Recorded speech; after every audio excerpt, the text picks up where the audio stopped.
Wise, right side left side అయిపోయాక clockwise and anticlockwise తిప్పండి, rotate చేయండి. Clockwise and anticlockwise ఇట్లోనే కలిసిపోతాం చివరికి. ఏ మతానుసారమైనా సరే, ఎవరైనా సరే, మానవ జన్మెత్తిన ఎవరైనా సరే, భూమి మీద ఉన్న ప్రాణులన్నింటికీ అదే పరిస్థితి. అందుకని డీప్ గా బ్రీత్ ఉంటుంది అనమాట. ఏదైనా పక్కన అన్యాయం జరుగుతున్న సహించలేని విధంగా ఇది ప్రయత్నం చేస్తూ ఉంటుంది. లెఫ్ట్ ఏమో చంద్రనాడి, ఇదేమో దేహానికి అవసరమైన చల్లదనాన్ని పంపిస్తుంది.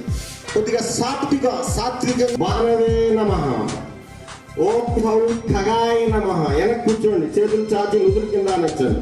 మడేల మీద కూర్చోండి, వెనక్కి కూర్చోండి, కూర్చోండి.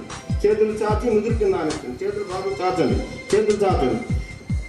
ఖగాయ నమః, ఓం హర కృష్ణే నమః. డిప్స్ కొడుతున్నట్టుగా ముందుకు వచ్చేసేయండి, డిప్స్ కొడుతున్నట్టుగా. చతురంగ దండాసన, కృష్ణే నమః. ఓం హం హిరణ్య గర్భాయ నమః. పైకి భుజంగాసనలాగా.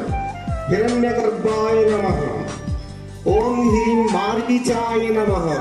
కాళ్ళు ఎడం జరిపి తల కిందకి తీసుకొచ్చే ప్రయత్నం చేయండి. మొత్తం 5 భాగాలు గ్రౌండ్ కానాలి. 5 భాగాలు అంటే 2 చేతులు 2 పాదాలు ఒక తల, టోటలీ 5 పార్ట్స్. మారీచాయ నమః. ఓం హూం ఆదిత్యాయ.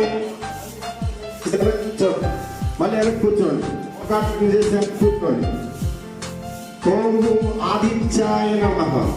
ఓం హ్రైం సవిత్రే నమః. కుడి పాదం ముందు తీసుకురండి, కుడి పాదం రైట్ ఫుట్ ఫ్రంట్ తీసుకురండి. చేతి వేళ్ళు పాదం వేళ్ళు అన్ని ఒక లైన్లో ఉండాలి. ఈ కాలు ఇక్కడ చేతి వేళ్ళు పాదం వేళ్ళు 3, 4, 5, 6, 7, 8, 9, 10. ఉత్సాహం మ్యాక్సిమం అప్పుడు సాగుతాయి. అయిపోతుంది అంటే ఆ పట్టేసి వదిలింటారు. కొంచెం ఉండండి, అలా గాలి తీసి వదలండి. పశ్చిమ ఉత్తానాసనానికి ఇది నిస్పంద భావాసన.